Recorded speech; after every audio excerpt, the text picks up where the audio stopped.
Hi everyone, I'm Sagar. Welcome to the first video tutorial. So in this video tutorial, we are going to discuss about SIR model, and we are going to discuss this SIR model in terms of a continuous time Markov chain. So first of all, we are going to ask the question, what is SIR model? So you have seen this SIR model in frequent use in most of these coronavirus research papers. So in most of these coronavirus research papers, they use this term SIR or SIER. So what does this SIR stand for and what does this SIER stand for? And why am I using CTMC to model this SIR model? So let's get started. So S stands for susceptibility, I stands for infection, R stands for recovery in an SIR model. So similarly in SIER model, S stands for susceptibility, I stands for infection, E stands for exposure, and R stands for recovery. So we have these three states in SIR model. So the S state, the I state, and the R state. Now, why am I using the continuous time Markov chain to study this SIR model in this video?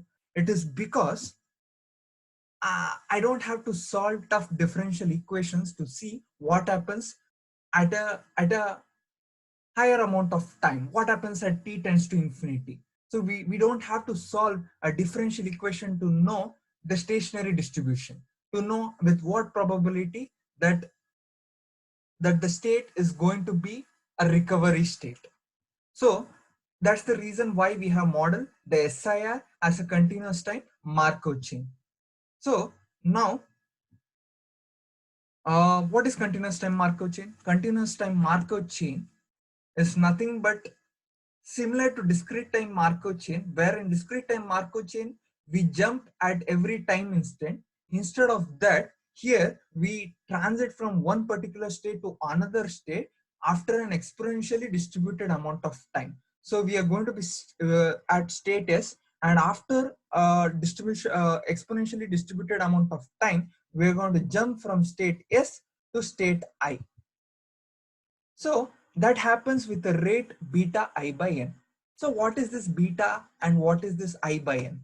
So to go from susceptible state to infected state, the number of susceptible people is given by S. So this S number of people have to come in contact with already infected person. So the S number of susceptible people have to come in contact with I number of infected people. So that rate is given by beta I by n, where beta is the average number of contacts per person per time. So the average number of contacts per person per time for susceptible person to have contact with an infected person, and the probability with which the disease transmission happens when a contact between a susceptible and infected person is given by I by n. So by that, a person goes from susceptible state to an infected state with a rate beta I by n, and a person goes from infected state to recovery state by a rate gamma. So this rate gamma is inversely proportional to t. So what is t? T is the time taken by the person to recover. So if he takes more amount of time, the rate at which he reaches recovery state is less. Whereas if he recovers in a very less amount of time, t, then the recovery rate gamma is very high. So he recovers at a higher rate. So that is given by gamma. So once I know my susceptible to infected transition rate and my infected to recovery transition rate, I can fill my CTMC transition matrix or the generator matrix Q. So I go from susceptible state to the infected state by rate beta I by n. Since the sum of row elements should be equal to 0, this is minus beta I by n.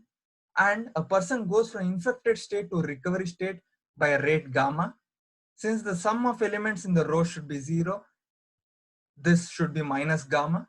And once a person is recovered, he is going to remain recovered and he is not going to get affected again by that particular disease.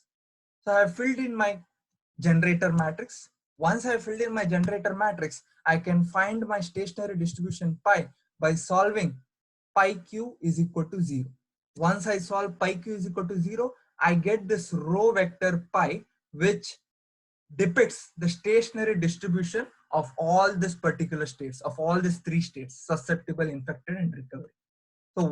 So in the long run, what it says after finding the stationary distribution is that the susceptible state and the recovery state, the number of people in susceptible state and number of people in the infected state will tend to 0 as t tends to infinity, and the number of people in the recovery state, if s plus I plus r is equal to n, then the recovery number of recovered people are going to approach n as t tends to infinity. So this is a way of looking the tough differential equation as a form of a transition rate matrix. So in the next video tutorial, we are going to see how these graphs are generated. So instead of solving a differential equation, we are going to convert these tough differential equations into difference equations, and then using few simple line of Python codes, we are going to get this graph, and then we are going to discuss how social distancing can help you in flattening this particular graph, can help you in flattening the infected graph. So in the next video tutorial, please look at how we are going to use the social distancing to flatten the curve. Thank you.